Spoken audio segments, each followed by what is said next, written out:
Hello my lovelies and welcome again. So last week I started talking about screening tests, and if you haven't seen the video on screening tests that are important to get for men, I will leave the link in the description. Make sure you check it out. So today I continue talking about important screening tests that you should get or you should do as a woman. So stick with me and let us begin. So the first would be a breast or a self-breast examination. So what you're checking for is any lumps, any bumps, any pain, any change, unusual change in the size.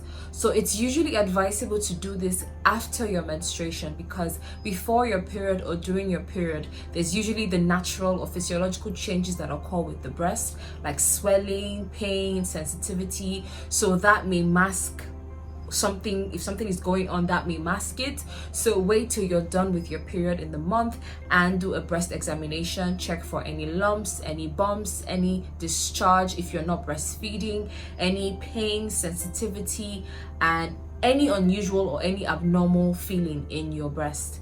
And also I'm going to add this: men can also do breast examination because there can be cancers or irregular growth in breast for men. So if you're a man, you can also do a breast examination, but more importantly for women. Second would be a thyroid examination.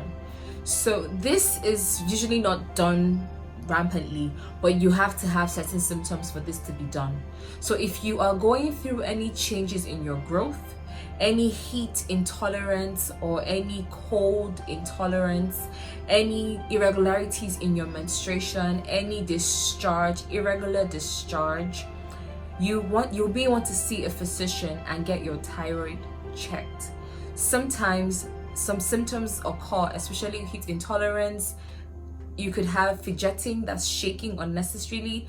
This could be as a result of thyroid dysfunction. So if you have any of these symptoms, make sure you get your thyroid checked. Bone density.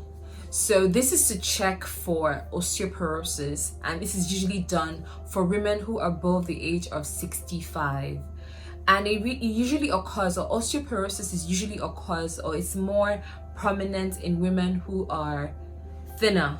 So if you are a thinner woman and you are above the age of 65, you advise to get a bone density exam to make sure that you do not have osteoporosis. So lastly, today I'm going to be talking about a pap smear.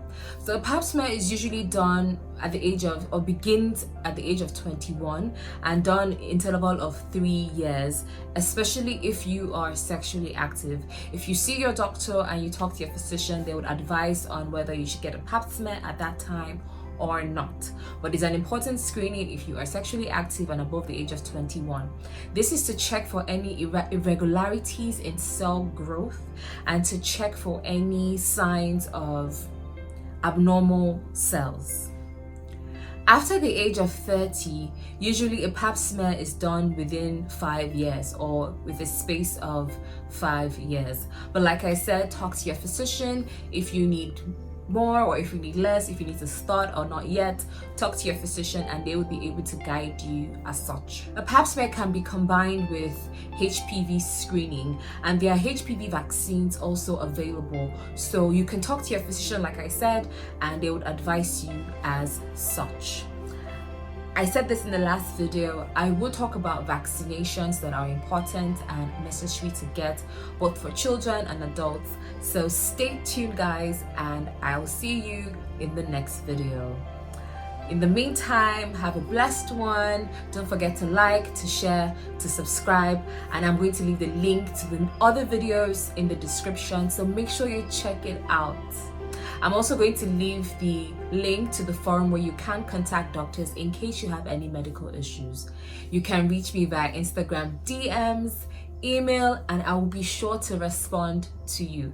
If there's anything you want me to talk about, or if there's anything you want to talk about with me, go ahead and give me a message, buzz me up, and I would respond. Thank you once again, and I hope to see you next week. Bye-bye.